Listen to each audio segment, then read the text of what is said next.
எல்லாருக்கும் வணக்கம். Happy morning. So ஹாட்ஸ்பாட்டோட ப்ரெஸ் மீட்டில் இருக்கிறது வந்து ரொம்பவே ஹாப்பியாக இருக்குது. Thank you so much Vignesh bro for considering me for this role. Producer sir and sixer pictures எல்லாருக்குமே வந்து ரொம்ப ரொம்ப தேங்க்ஸ். இந்த படம் வந்து March 29 ரிலீஸ் ஆகுது. அண்ட் ஆக்சுவலி நான் கதை வந்து 2 வாட்டி கேட்டேன். ஃபஸ்ட் டைம் சொல்லும் போது எனக்கு வந்து ஐயோ நம்ம போய் மாட்டினோன்னா என்ன ஆகும் அந்த மாதிரி யோசித்தேன். அதுக்கப்புறமா அவரோட திட்டம் 2 பார்த்தேன். பார்க்கும் போது தான் ஓகே இவரோட ஸ்டோரி டெல்லிங் ஸ்டைல் இந்த மாதிரி இருக்குது. பட் அல்டிமேட்லி எண்டில் வந்து ரொம்பவே ஒரு நல்ல நோட்டில் தான் வந்து எண்ட் ஆகுது அப்படின்னு சொல்லிட்டு ஐ ரெக்வஸ்டட் ஹிம், எனக்கு இன்னும் ஒரு வாட்டி நரேஷன் பண்ணுறீங்களா அப்படின்னு. ரொம்ப ஸ்வீட்டாக ஹீ நரேட்டட். அண்ட் அப்போ தான் எனக்கு ஆக்சுவலி என்ன சொல்ல வராருங்கிறதே எனக்கு புரிஞ்சுது. ஓகே, ஸோ நம்ம அப்படியே வந்து சார் சொன்ன மாதிரி புக்கை வந்து அதோட கவர் வச்சு ஜட்ஜ் பண்ணாமல் நம்ம வந்து கொஞ்சம் அண்டர்ஸ்டாண்ட் பண்ணிக்க ட்ரை பண்ணோம் அப்படின்னு நினச்சேன்.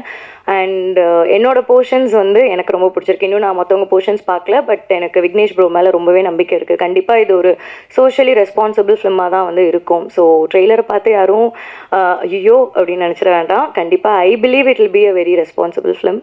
ஸோ கண்டிப்பாக பாருங்கள் அண்ட் உங்களோட சப்போர்ட்டை கொடுங்க. தேங்க்யூ.